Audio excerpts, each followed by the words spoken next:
Assalamualaikum warahmatullahi wabarakatuh. Kembali bersama saya Musafir Dakwah. Teman-teman sahabat Musafir Dakwah ya, yang dirahmati Allah Subhanahu wa taala, sekarang kita akan menyusuri perjalanan kota Yogyakarta untuk mengunjungi situs-situs peninggalan yang sangat penting bagi perkembangan Islam di tanah air kita, yaitu jejak-jejak peninggalan Ormas Islam Muhammadiyah.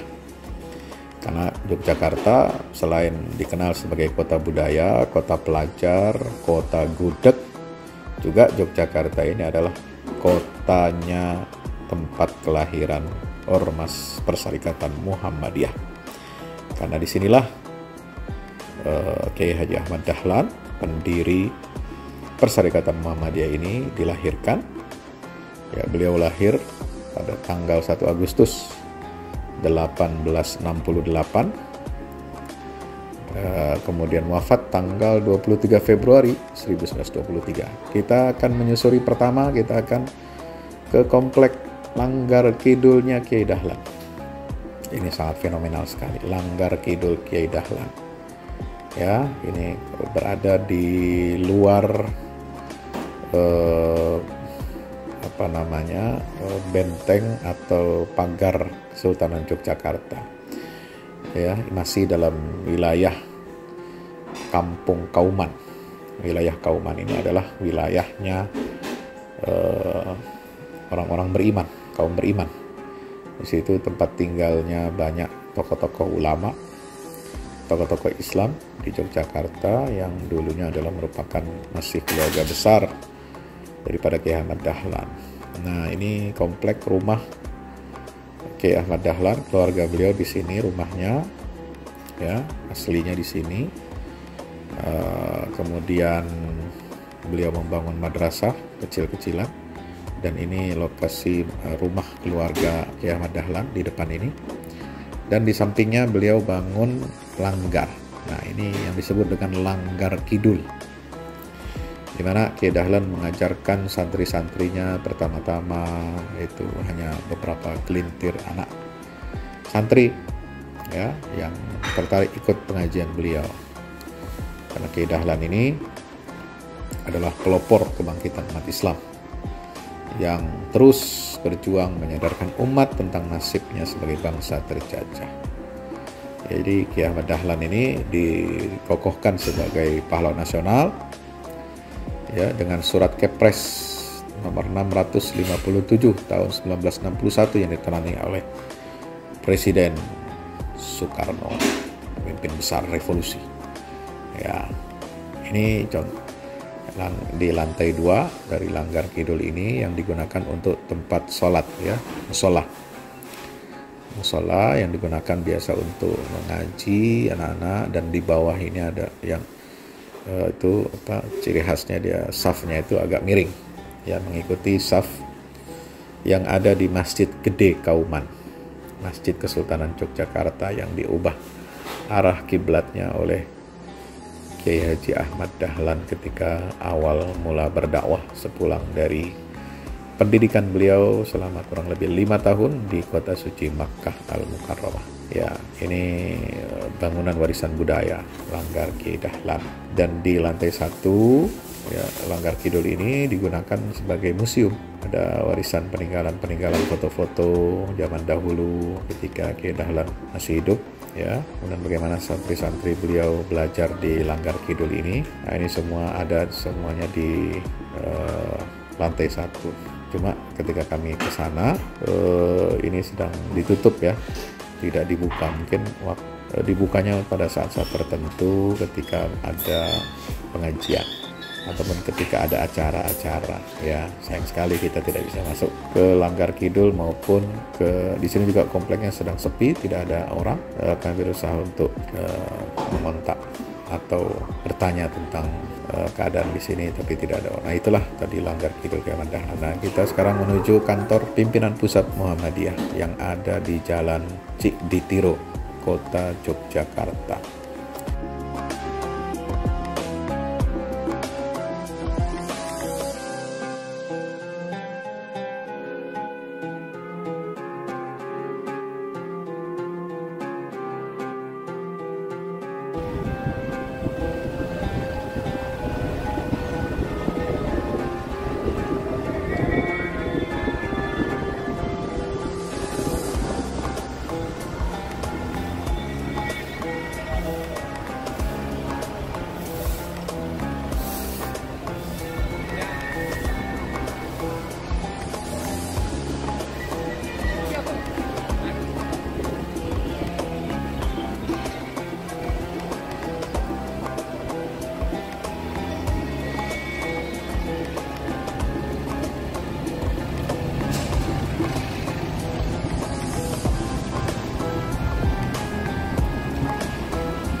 Nah,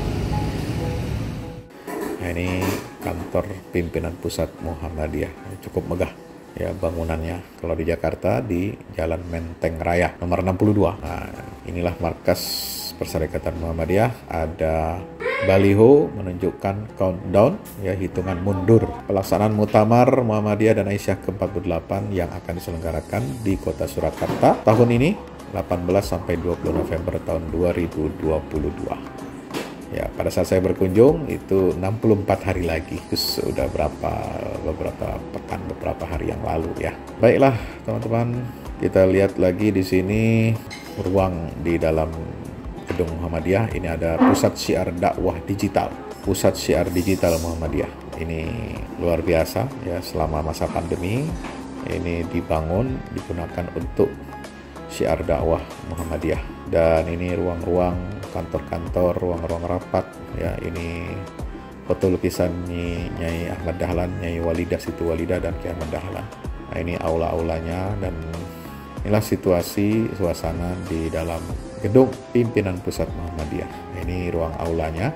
Alhamdulillah kita bisa melihat-lihat di sini di kantor pimpinan pusat Muhammadiyah ya, ada aulanya. Subhanallah ya. Dan sekilas kita sudah melihat bagaimana kemajuan Perserikatan Muhammadiyah.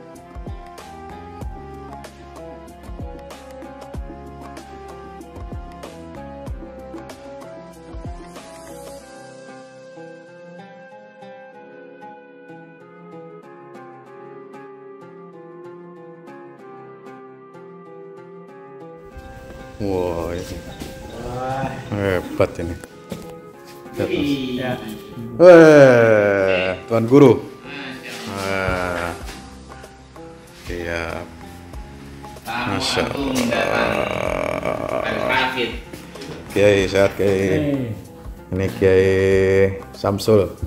Assalamualaikum Ini Ustaz. Buya Tuan Guru Syakir Jamaluddin. Masya Masya Allah. Sampai juga kemari. Alhamdulillah. Alhamdulillah. Ya, ini kantor ruangan. Ini ruang rapat. Kita ketemu dengan Dr. Samsul Hidayat dari Solo. Beliau dosen UMS, ini dekan Fakultas Agama Islam UMY, Dr. Syakir Jamaluddin. Nah, inilah ruang rapat yang dilengkapi dengan sarana multimedia yang canggih ya. Ruang rapat Majelis Tabligh dan Pusat Muhammadiyah. Ini saya juga mencicipi hidangan nasi kebuli ya, nasi kebuli dari Jogja. Alhamdulillah. Gedung ini menjadi Pusdiklat ya, Pusat Pendidikan dan Pelatihan para mubalik. Terdiri dari 3 lantai. Nah, insya Allah ini luas, ini tanah di belakang ini untuk dijadikan masjid ya. Sudah ada calon donatur yang akan siap untuk memberikan wakaf bangunan masjidnya. Lalu kita ke atas, nah di sini studio dakwah ya, studio digitalnya. Ini lantai 3 di sini. Nah, di situ tempat pelatihannya, ada kamar-kamar, kemudian tempat ruangan untuk belajar, untuk diskusi ya. Nah, ini ada tempat pengajian yang biasa disebut dengan pengajian malam Selasa. Kenapa disebut pengajian malam Selasa? Ini untuk meneruskan nama dan forum pengajian malam Selasa yang digagas oleh Kiai Ahmad Dahlan sejak dahulu. Nah, ini foto-foto ketua-ketua PP Pimpinan Pusat Muhammadiyah. Nah, kita masuk ke ruang studio digital ya, Majelis Tabligh Pimpinan Pusat Muhammadiyah di lantai 2 ya. Subhanallah, inilah peralatan dakwah ya digital untuk menyebarkan fikrah dan ideologi Perserikatan Muhammadiyah ya ke seluruh dunia insya Allah. Alhamdulillah kita sudah mengunjungi Majelis Tabligh Muhammadiyah. Oh, ini waktu Mekah, Jogja, dan Istanbul. Ya. Oke. Dan berikutnya keesokan harinya saya mengunjungi komplek makam Karangkajen. Di sini adalah komplek makam para tokoh Muhammadiyah generasi awal. Bahkan juga ada yang di zaman sekarang ya, di antaranya Kiai Haji A.R. Fakhruddin. Ya, Kiai Haji A.R. Fakhruddin adalah ketua Ormas Muhammadiyah yang paling lama memimpin Muhammadiyah, kurang lebih 30 tahun. Ya, paling lama beliau. rekor dari tahun kurang lebih 67 ya sampai beliau wafat itu 1980 akhir atau 1990 ya, ketika beliau wafat 1990 kalau tidak salah itu. Lalu digantikan Kiai Haji Ahmad Azhar Bashir, lulusan Universitas Darul Ulum Kairo, Mesir.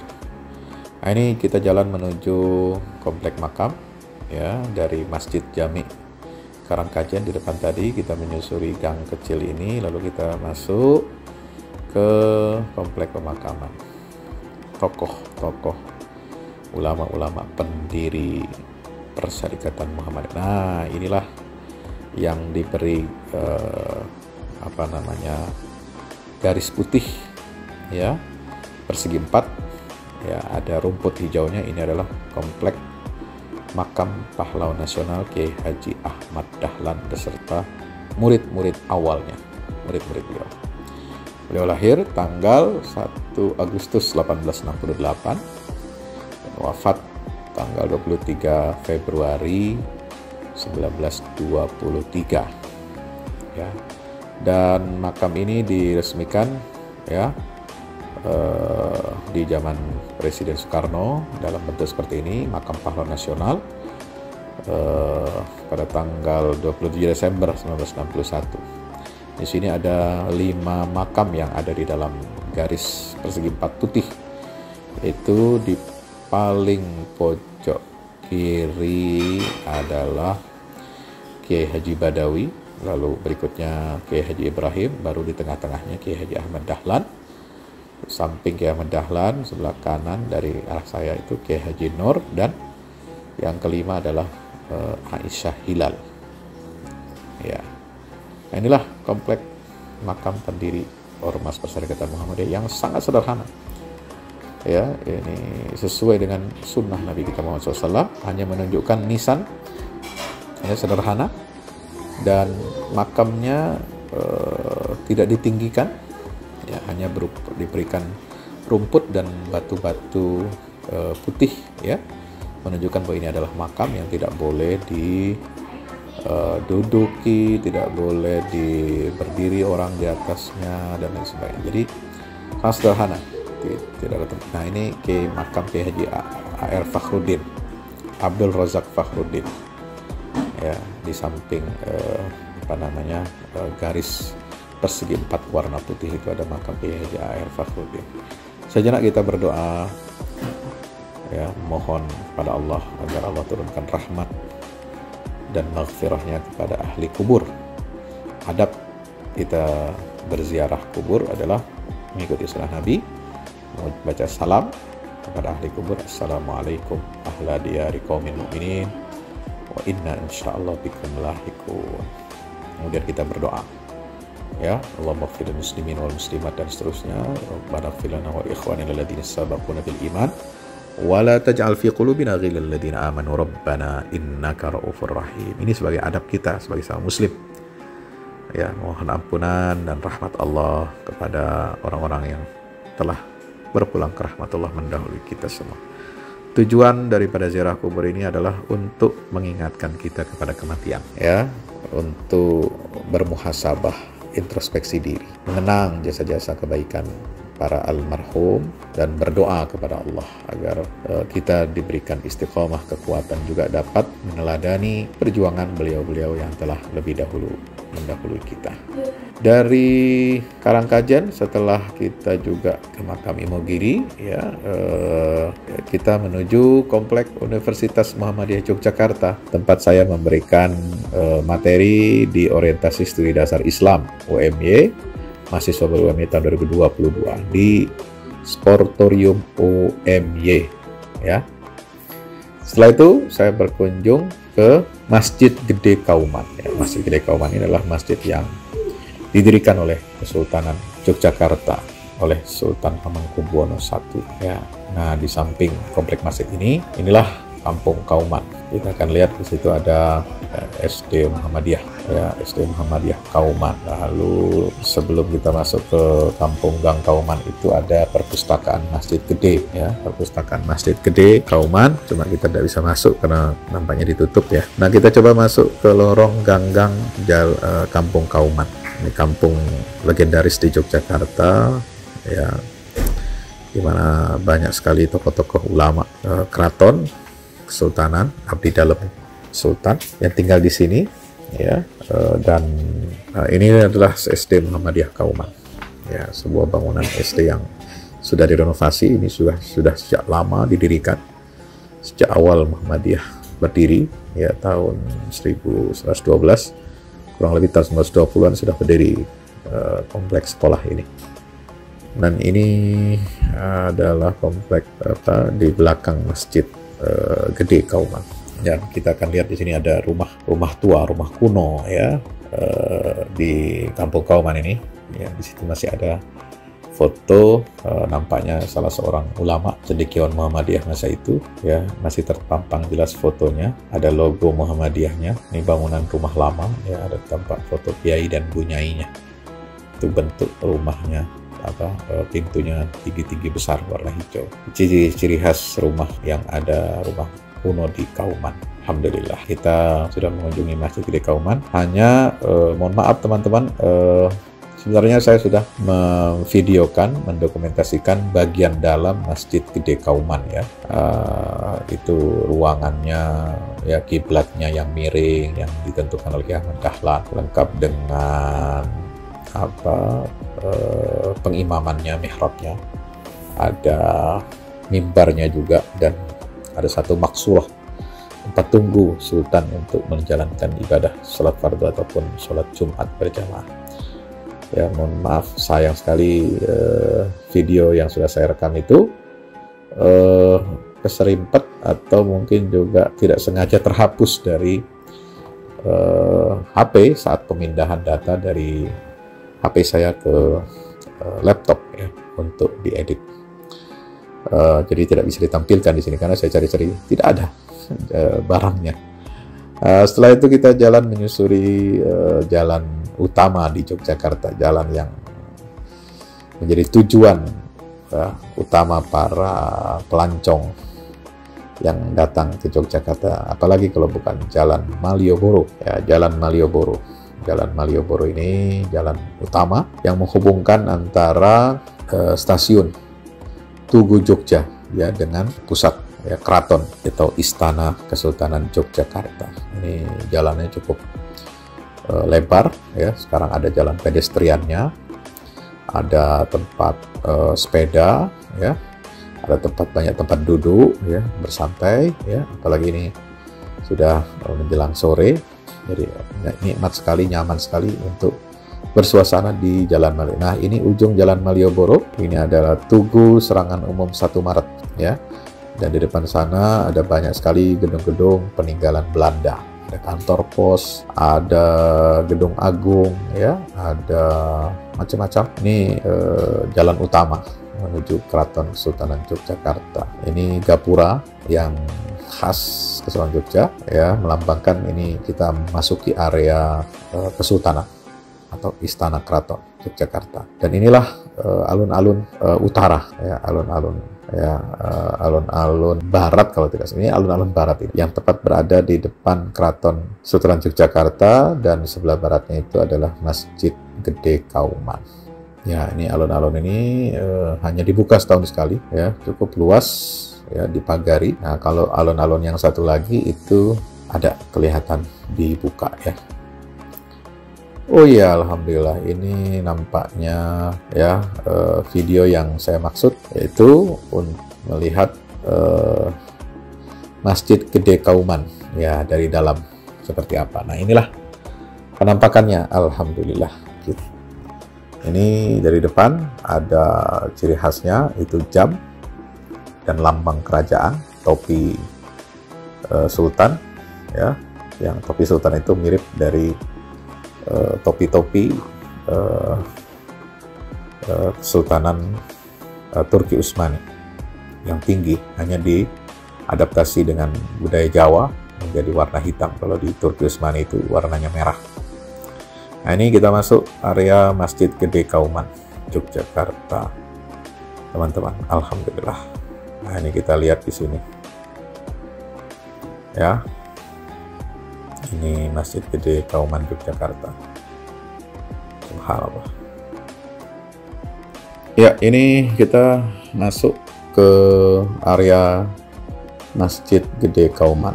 Nah, ini di depannya itu ada apa ini? Itu prasasti tulisan Jawa. Nah, cuma di sini ada versi bahasa Arabnya. Di samping sebelah kanan, kalau dari arah kita masuk, kalau keluar masjid ada di sebelah kiri. Nah, sebelah kanan sebelum masuk ini disebutkan aqallu bina' hadzal masjid fi yaumil ahad syahri Rabiul Akhir. Itu jadi selesainya pembangunan masjid ini pada hari Ahad bulan Rabiul Akhir pada tahun 1188 Hijriah ya, 1188 Hijriah. Kalau sekarang 1444 Hijriah ya, bisa dikurangi berapa itu jadinya? Kurang lebih hampir 300 tahun ya, kurang lebih hampir 300 tahun ya usia masjid ini setelah didirikan. Nah, kita akan masuk ke dalam. Nah, ini pintunya. Wah, pintunya ini dihiasi dengan ukiran tinta warna emas ya, yang khas masjid kerajaan, masjid kesultanan ya. Tiang-tiangnya cukup besar, kayu-kayunya, tiang-tiang kayu jati semua ini ya, luar biasa ya. Bentuknya limas, atapnya itu berbentuk limas, menunjukkan ada tiga tingkat limas itu, yaitu menunjukkan rukun iman, rukun Islam, dan rukun ihsan. Dan ini mimbar utama ya, Masjid Gede Kauman. Wah, ukirannya sangat indah, luar biasa, dicat dengan tinta emas ya. Ini mimbar kerajaan ya, seperti halnya di Masjid Kesultanan Demak, hampir mirip bentuknya ya. Nah, ini versi terbukanya ya. Nah, ini pengimamannya, mihrabnya ya, seperti ini, tulisan Arab, doa, ada pengimaman. Nah, ini di sini ya, dengan ukir-ukiran kayu khas Jawa ya. Ini adalah mihrabnya, dan ini ada podium ya. Saya kira podiumnya ini podium baru ya, bukan, tapi ada tulisannya Masjid Besar Jogja Ngayogyakarta. Nah, di samping sini juga ada gambar mihrab ya di dinding. Jadi ada nah, di sini adalah maksurah, tempat seperti kerangkeng ya, tempat khusus untuk sultan atau raja yang ikut sholat berjamaah ya, sambil menunggu. Dan di sini juga tempat imam-imam yang atau khatib yang akan memimpin sholat Jumat. Ini lantainya marmer ya, ini kayu yang sudah usianya ratusan tahun, luar biasa, Masya Allah. Dan ini kita lihat, nah, apa namanya, safnya itu miring-miring ya, jadi safnya itu miring. Nah, kita lihat ini safnya miring, tidak sesuai dengan bentuk bangunannya, arah bangunannya ya. Jadi safnya itu miring ke arah barat daya ya, kurang lebih. Kalau mengikuti mihrabnya lurus itu mengikuti arah barat, tapi dia miring ke kanan lagi ya. Ini sesuai dengan ijtihad ya Ahmad Dahlan yang menggunakan ilmu ukur astronomi untuk menetapkan dan mengakuratkan arah kiblat. Itulah yang menjadi tonggak pembaharuan Islam ya, yang awalnya dikecam, katanya kiai kok pakai ilmu orang Belanda, ilmu kafir katanya, untuk menetapkan arah kiblat. Itu tidak benar ya. Itulah bentuk penolakan ulama-ulama tradisional zaman dulu, tidak mengakui adanya ijtihad ya, sangat disayangkan. Dan berikutnya, setelah kita selesai review Masjid Gede Kauman, kita keluar kembali melewati Tugu Serangan Umum 1 Maret di kota Yogyakarta ini ya. Kita akan mencoba mengunjungi sebentar sekilas ya keraton Yogyakarta. Ya, kita tidak masuk ke dalamnya, hanya di pelatarannya. Ini apa, bentengnya atau dindingnya tinggi-tinggi berwarna putih. Karena Kesultanan Jogja ini dikenal dengan istana putih ya. Bentengnya, dindingnya semua rata-rata berwarna putih, tinggi dan tebal. Ya, hanya tingginya mungkin mengikuti ukuran tinggi orang Jawa. Kalau kita ke benteng Konstantinopel atau benteng mana di negara luar, itu lebih tinggi ya, karena mengikuti juga postur orang-orang di negara tersebut. Nah, ini apa namanya, hanggar ya, tempat penyambutan tamu-tamu kerajaan di depan ya. Ini di Kesultanan Yogyakarta, dan ini ada pintu gerbangnya yang tebal ya, ciri khas Kesultanan Yogyakarta dengan lambang Kesultanan Yogyakarta ya.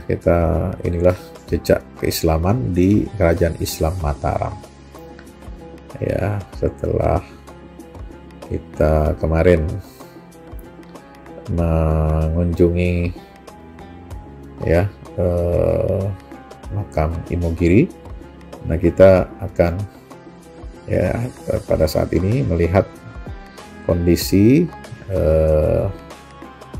yang ada di Kesultanan Yogyakarta. Nah, di depan ini ada masjid kecil ya. Masjid kecil itu namanya Masjid Roto Wijayan.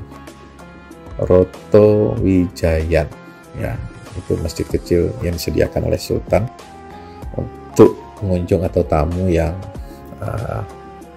berkunjung ya, karena atau yang tidak sempat untuk melaksanakan sholat di Masjid Gede Kauman. Ini ada masjid kecil, musola, langgar kecil ya, bagi pengunjung atau tamu yang mungkin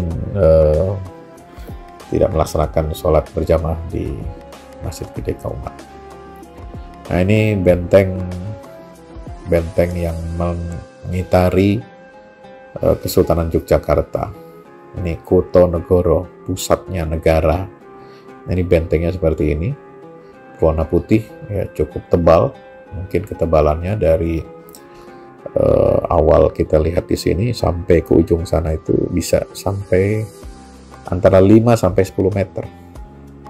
Ya, ini cukup tebal ya bentengnya, dinding benteng ini.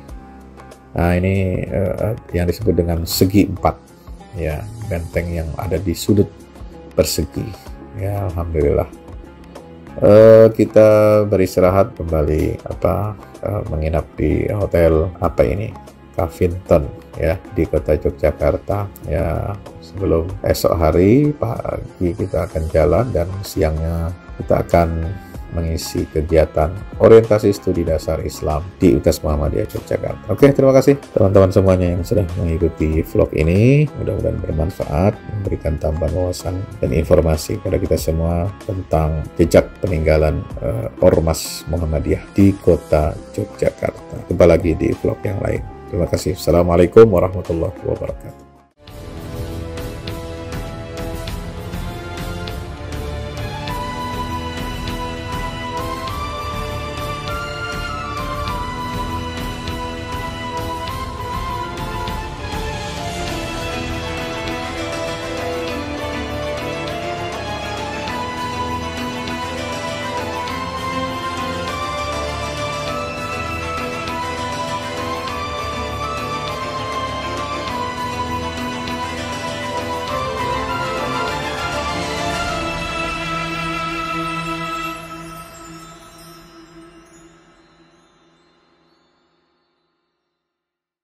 Assalamualaikum warahmatullahi wabarakatuh. Alhamdulillah kita udah selesai pengecoran rooftop ya. Itu tangga buat ke bawah. Yang ini di atas buat toren 2 biji. Ini semua udah dikeliling tembok. Ya, ini untuk lantai paling atas buat futsal, buat jemuran, buat tanaman hidroponik juga ntar insya Allah. Ya, terus support ya teman-teman. Alhamdulillah terus selesai pengecorannya semuanya. Ya, ini progres kita terbaru. Dan jadi buat olahraga, buat utilities ya, multiguna. Nah, kita turun sini semua. Ini lantai 3. Ini untuk asrama ya, untuk kamar-kamar, dan nah di situ musola. Nanti di situ musola ya. Ini kamar-kamar dan musola buat santri-santri tahfiz kita insyaallah.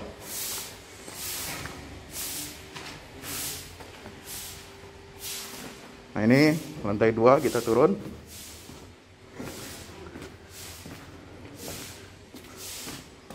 Ini untuk kelas-kelas ya. Kelas-kelas tahfidz, kelas-kelas tadabbur. Insyaallah. Mau udah jadi. Alhamdulillah, berkat dukungan antum semua. Nah, tinggal ke bawah, di sini buat aula. Aula semua di sini ya. Mohon doanya terus. Mudah-mudahan berkah. Mudah-mudahan cepat jadi finishing. Kira-kira finishingnya ini butuh 1,5 M lagi ya.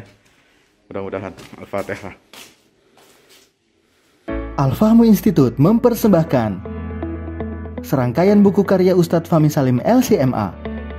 Buku pesan-pesan tauhid untuk negeri di masa pandemi. Buku mutiara ilmu-ilmu Al-Quran. Ada diskon 20% untuk buku tafsir sesat 58 esai kritis wacana Islam di Indonesia dan buku kritik terhadap studi Al-Quran kaum liberal.